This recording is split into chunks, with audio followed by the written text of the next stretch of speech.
Don't hide behind the flag. I see what happened. Mike, you probably always explain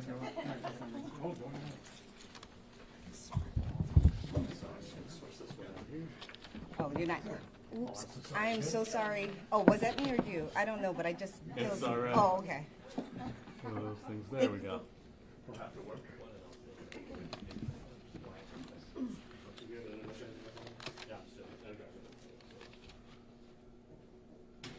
Is Aaron here? Yes. No, the other Aaron. Sorry, Aaron, IRS Aaron. No. I thought you said She was, you want me to call her? if she wants to come down. It's up to her. I know. Sorry, Aaron. Yeah. There's 3 errands. But that's an E and an A, right? Okay, semantics.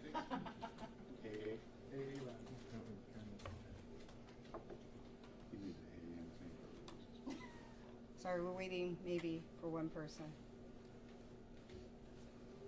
Somebody call it? I think somebody's Aaron, calling. we're on the basement waiting for you. Are you down here? Okay, thanks. She's on the stairs, coming down the stairs. Oh, great. Perfect.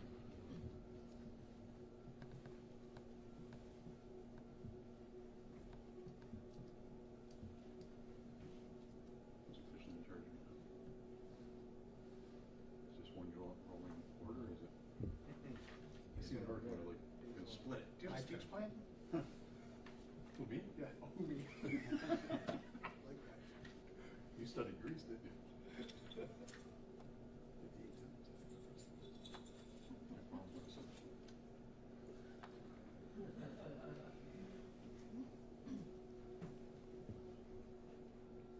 Bring it up here. Aaron. Oh, that's good. Oh, you're good? Okay. Hey, what's up here about the charge? Aaron, meet Aaron. Oh, no, okay, yeah, I switched it at this point. Yep, okay, thanks. All right, ready? Sorry about that. That's okay. You guys all, everybody out there good? You good? All right. I'm United States Attorney Trini Ross.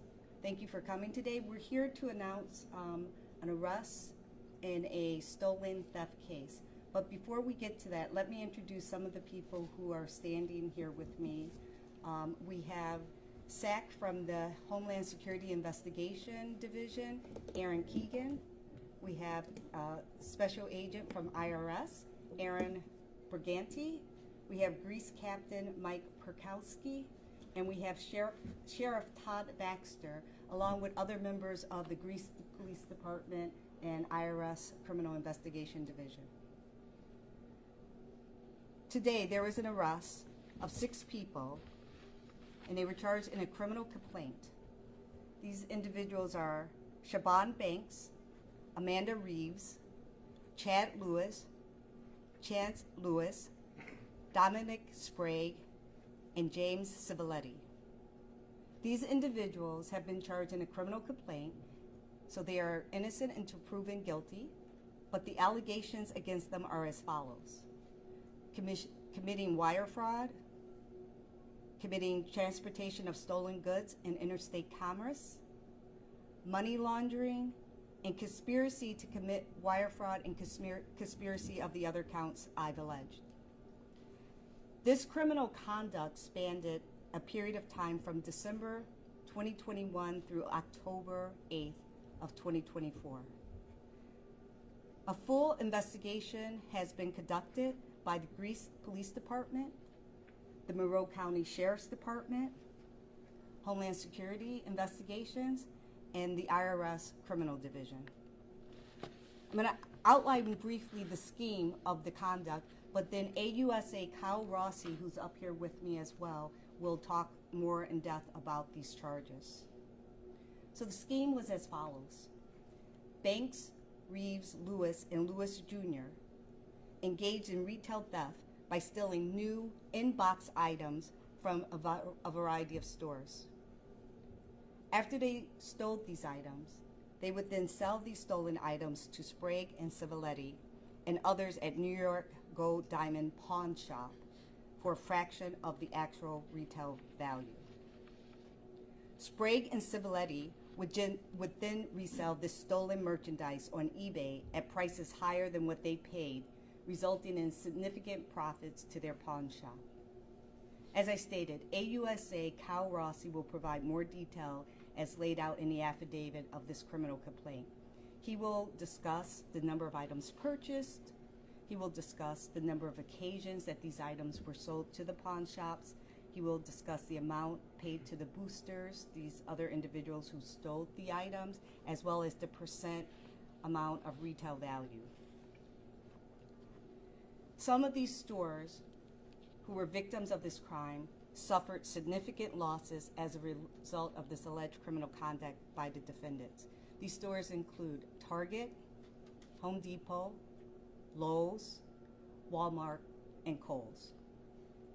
To be clear, these crimes not only affect the profits of these businesses which are stolen from, but these crimes also significantly affect the surrounding communities, because if there is more loss than profit, these stores would usually close down in these communities, leaving the community members with nowhere to go for their retail needs. Also, these thefts cost consumers more in the cost of goods, as these stores have to raise their prices to accommodate for the stolen goods. These type of crimes, these retail theft crimes, are happening throughout the country, and they are seen in all types of communities. I'm here today to tell the public and the would-be perpetrators of these crimes, we are not going to sit back and allow these type of crimes to continue here in Western New York. There will be a strong law enforcement response. We are going to spend the time and the effort to prosecute all involved in these types of conduct, because it is a quality of life issue to the consumers and the communities where these businesses operate. Let me highlight a few of the other cases that this office, my office, the U.S. Attorney's Office in the Western District of New York, has done to address this issue. In October of this year, Tony Anthony Camacho, who was convicted of transportation of stolen goods in commerce, was sentenced to 15 months in prison. In October of last year, Mark Riemann admitted his guilt to conspiracy to transport stolen goods in interstate commerce. Charges are still pending against his co-defendant, Derek Vanna. In March of 2023, Devin Trubella, who owned and operated Royal Crown Pawn and Jewelry in Rochester, New York, was convicted of transportation of stolen goods in interstate commerce, and he was sentenced to 4 years in prison and a significant amount of forfeiture, both in property and cash. In December of 2022, Thomas Ney, the owner of Rochester Pawn and Gold Pawn Shop, was convicted of transportation of stolen goods in interstate commerce, and he too was sentenced to 4 years in prison. Also prosecuted as part of these cases were Eric Finfrock and Ralph Swine.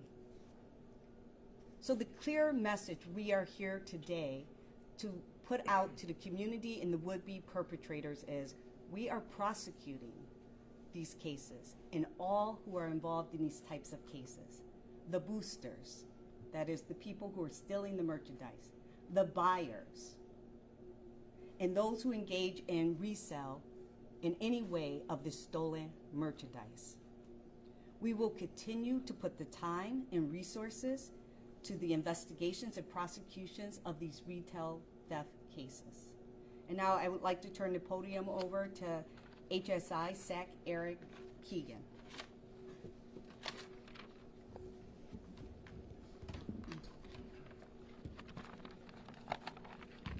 Good afternoon. I'm Erin Keegan, the Special Agent in charge for the Homeland Security Investigations Buffalo Field Office. I'd like to begin by thanking United States Attorney Trini Ross and her office for their continued partnership and support on these critical cases. I'd also like to thank our law enforcement partners from the Internal Revenue Service Criminal Investigation Division, the Monroe County Sheriff's Office, and the Town of Grace Police Department. Homeland Security Investigations, or HSI, is the primary investigative arm of the Department of Homeland Security, responsible for investigating transnational crime, specifically those criminal organizations that exploit the global infrastructure through which international trade, travel, and finance move. Organized retail crime is more than petty shoplifting, and the economic impact has become alarming. Professional thieves and organized criminal rings steal highly sought-after goods and then look to sell them either through backdoor and online marketplaces or in many cases through apparently legitimate business fronts operating in plain sight. It undermines the well-being of our communities while threatening the safety and security of everyday people. Those who commit these offenses will not be allowed to wreak havoc upon our private partner sectors.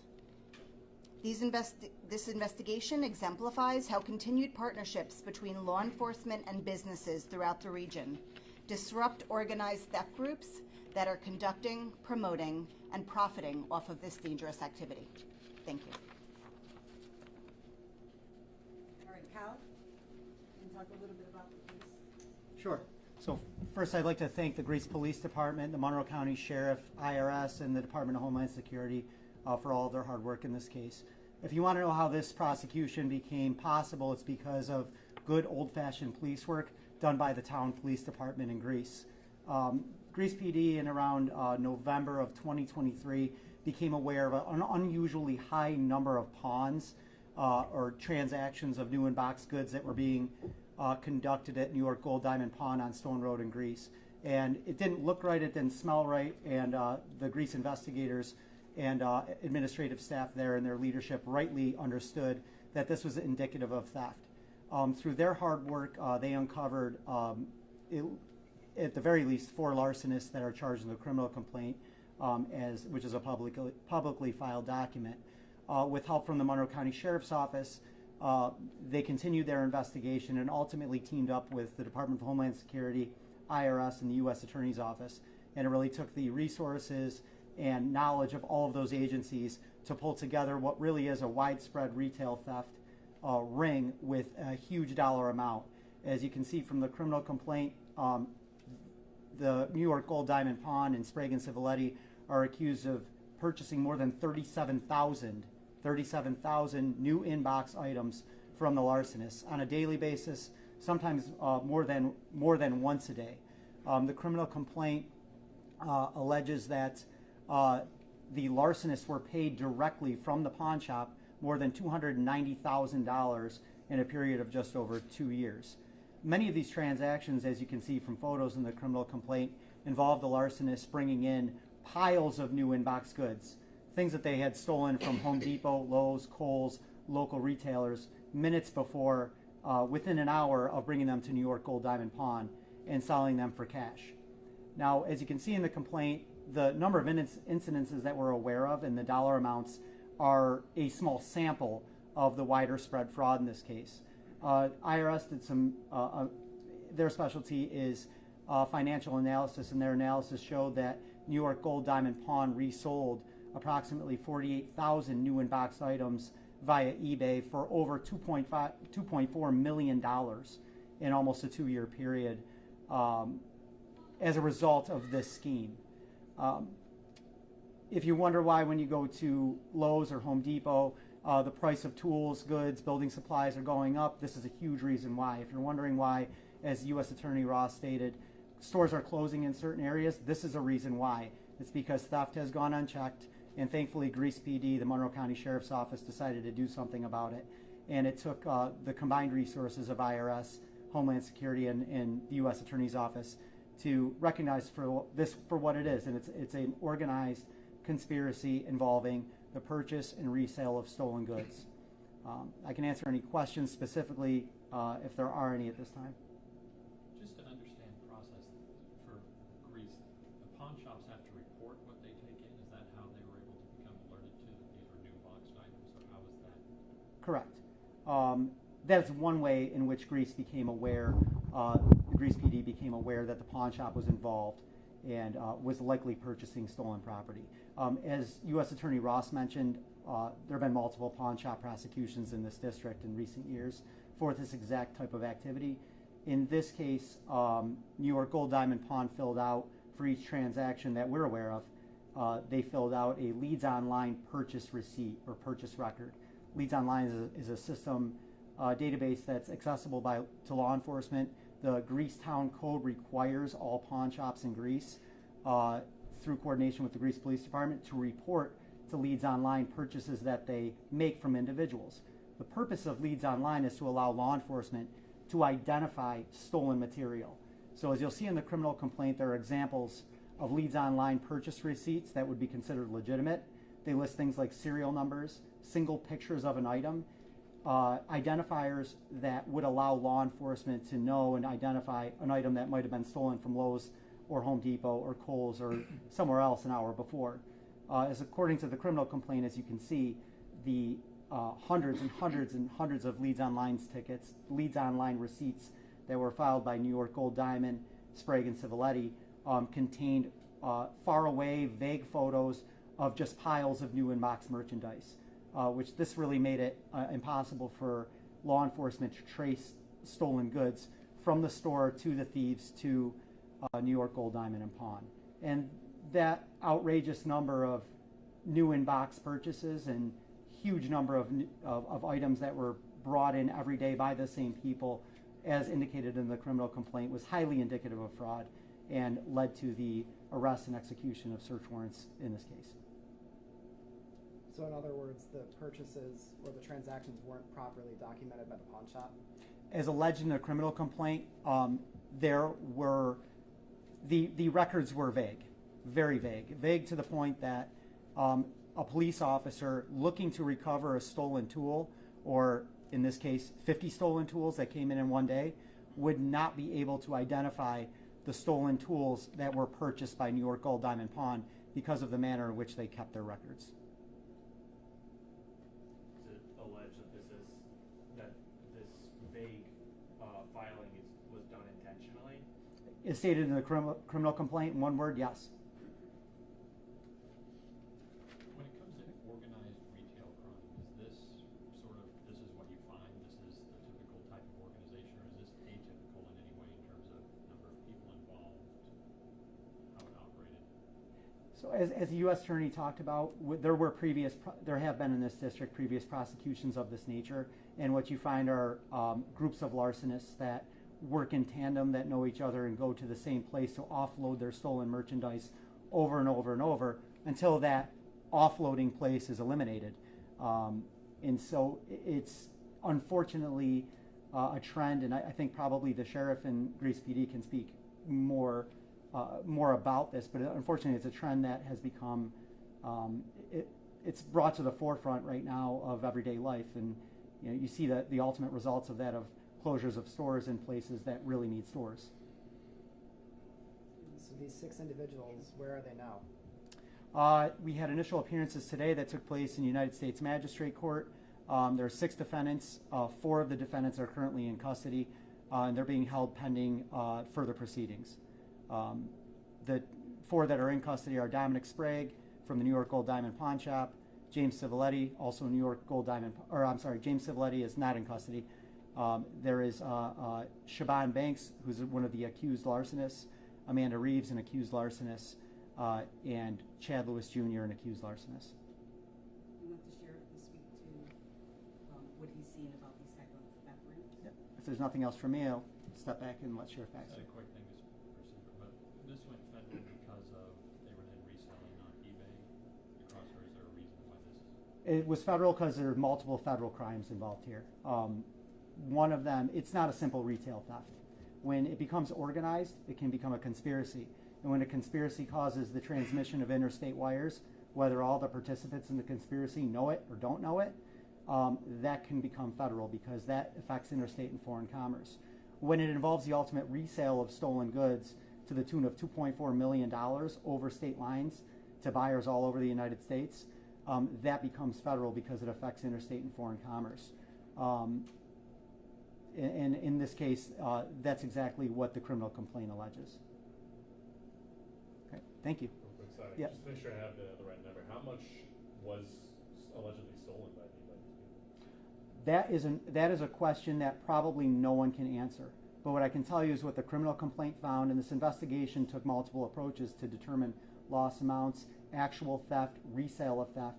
What we do know, as alleged in the criminal complaint, is that we have, I believe, is 111 theft incidents that were captured on video or through some other reliable means that are alleged in the criminal complaint involving the larcenists.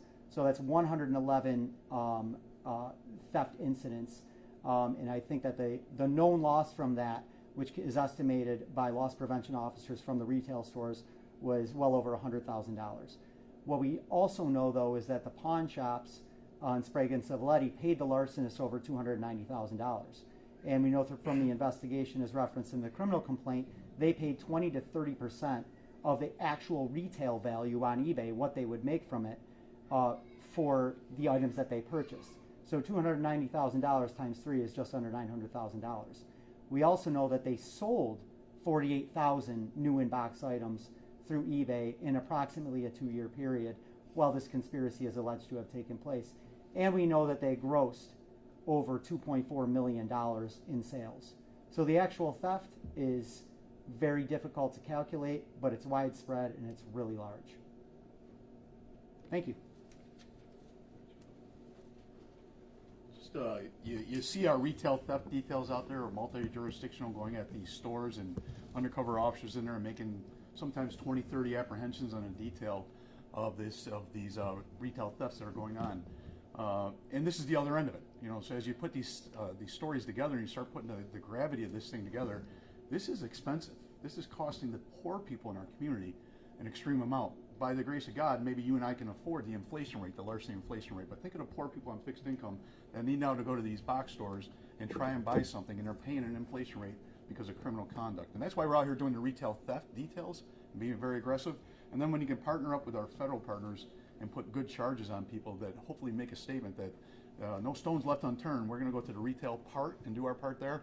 But we're also going to work with our federal partners to put some good charges on people and hopefully make a statement that it may be profitable, but it also is very vulnerable to you, because we're watching and we can put together cases like this, significant cases, just by Greece doing their job and doing it the right way and looking at it, not just overturning the detailed information that was coming in. I want to point out another thing. As we did our retail theft details, and we looked at just 4 box stores in Monroe County, and they have multiple stores, just 4 box stores, individual stores, they would allow us to show that their loss, unreported theft, over $7 million, right? Unreported theft over $7 million. That was over almost a 2-year period. But just take that plus this story here today and throw that out there. This is costing us all a lot of money. We can't underestimate that. The poor people in our community are paying for this criminal conduct, and these guys are getting rich off it at the same time. The other thing is you got to think about where all this profit's going. If these boosters are out there and some are addicted, where are they taking their money to? Maybe to fuel their addiction? And where's the crime of violence occurring around that addiction, around drug trade, right? So this is all interrelated. So I can't emphasize how important these details are, that we can stop these people in their tracks, whether it's retail theft details out or these long-term investigations and prosecutions, because it's costing people their lives and it's costing us all some money. Thank you. Could someone address just, obviously it takes a while to build these cases, but sort of what went on in those intervening 11 months to identify some folks, you start seeing what's happening, but I haven't read through it. It's an 81-page affidavit, and I think a lot of your questions will probably be answered in an affidavit. What we want to do is, as Sheriff Baxter said, we want to make sure that the community knows that we're looking out for them, and we're going to prosecute people who are engaged in this type of conduct. So we would urge people not to be boosters and not to be engaged in this type of conduct. We would urge owners of pawn shops or retail resale stores not to buy these type of items, which are clearly being stolen from these retail stores, because if they do, we have the details out there, we are locked in on what's happening, and we are not going to sit back and allow it to happen without a strong law enforcement response. All right. Everybody good? I Thank have you. one question.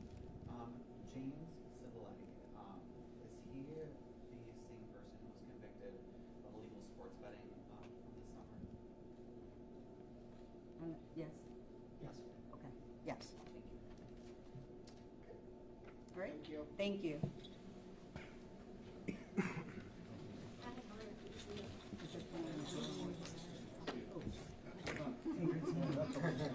It was Jackson. Not me, Jackson. Nice to meet you. Thank you, you too.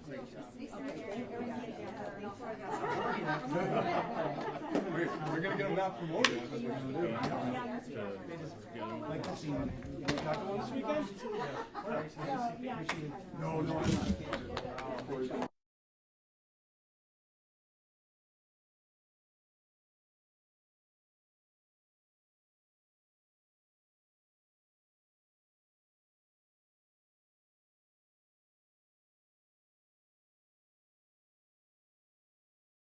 And thank you for being here on this very special day as we commemorate the opening of Ellen's Place. Our daughter's name is Ellen, so we love that name. We didn't have anything to do with the naming of it here, though. But I just like it that much more. As many of you know, ESLC has a really long and rich history of 150 years plus, dedicated to developing and enriching and expanding programs and services for older adults in our community. The mission, and a key part of the mission, is really addressing housing needs for those of moderate incomes, and it becomes more and more challenging every year, but here we are committed to that. And we're thrilled to introduce Ellen's Place to accomplish just that, where we offer safe, reasonably priced housing in the neighborhood, and we have also a plan for health and wellness programs for the residents and for the neighborhood itself to participate in. Very proud of our partnership with St. Cecilia's Church as we work together to enhance the lives of older adults in the area, in this neighborhood in particular. And I think, is this our first campus in Irondequoit itself? So we are thankful also for Irondequoit for welcoming us, and we look forward to it. So on behalf of the leadership at Episcopal Senior Life Communities, heartfelt thanks to everybody individually and the organizations that have supported this project and the work. It's been in the works for years, and these are complicated projects to undertake, and here we are. It's a wonderful facility. Lots of folks are here today that have been involved with that, and also thanks to the residents or residents-to-be who may be here. We welcome you, and we look forward to working with you as you live here and make a nice community. So as you call Ellen's Place home, we really want to be that as our mission to make it so. So thank you for that. And I want to introduce now the boss, Lisa Marcello, who is President and CEO of Episcopal Senior Living.